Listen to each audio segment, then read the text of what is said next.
మీరు కోర్టులో కేసేసి తెలంగాణకి ఏదైనా నష్టం జరిగితే ఇది తీవ్రంగా పార్టీకి నష్టం జరుగుద్ది, మీ కేసు వేయడానికి వీల్లేదు అని చెప్పి ఆనాడు మేము అందరం కలిసిపోయి ఆంధ్రప్రదేశ్ ముఖ్యమంత్రిని మీరు కేసు వేయడానికే వీల్లేదని కొట్లాడి ఆపించింది మేము అధ్యక్ష.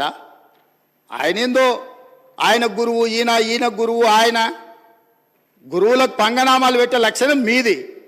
మేము ఎప్పుడు కూడా ఎవరితోనైనా తెలంగాణలో ఏంది అధ్యక్ష, ధూపం మీద వస్తే ఎవరన్నా గిలాసని మంచినీళ్ళు ఇస్తే కూడా వాళ్ళని గుర్తుపెట్టుకుంటాం అధ్యక్ష. మనము 10 ఏళ్ళలో 20 ఏళ్ళలో కలిసి పనిచేస్తే సహచరులుగా ఉన్న మన వాళ్ళని మనం అగౌరవపరచాలని ఎక్కడన్నా ఉందా అధ్యక్ష? వాళ్ళకంటే తిన్నింటి వాసాలు లెక్కబెట్టే లక్షణం ఉంది, నాకు అట్లాంటి లక్షణం లేదు అధ్యక్ష.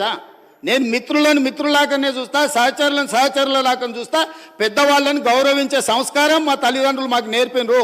మీలాగా ఎవరు అవకాశాలు ఇస్తే ఏ ఇంట్లో మీకు భోజనం పెడితే ఆ ఇంటి వాసాలే లెక్క పెట్టి ఆ ఇంటికే నిప్పు పెట్టే ఆలోచన మీకుంటుంది అధ్యక్ష. అది మీ లక్షణం, మీ బ్లడ్లు ఉంది, మీ డిఎన్ఏనే అది.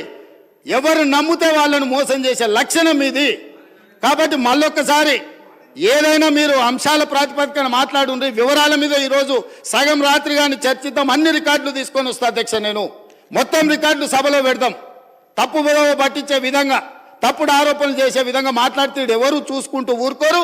మీ వాదన ఏందో కమిషన్ ముందలు చెప్పండి.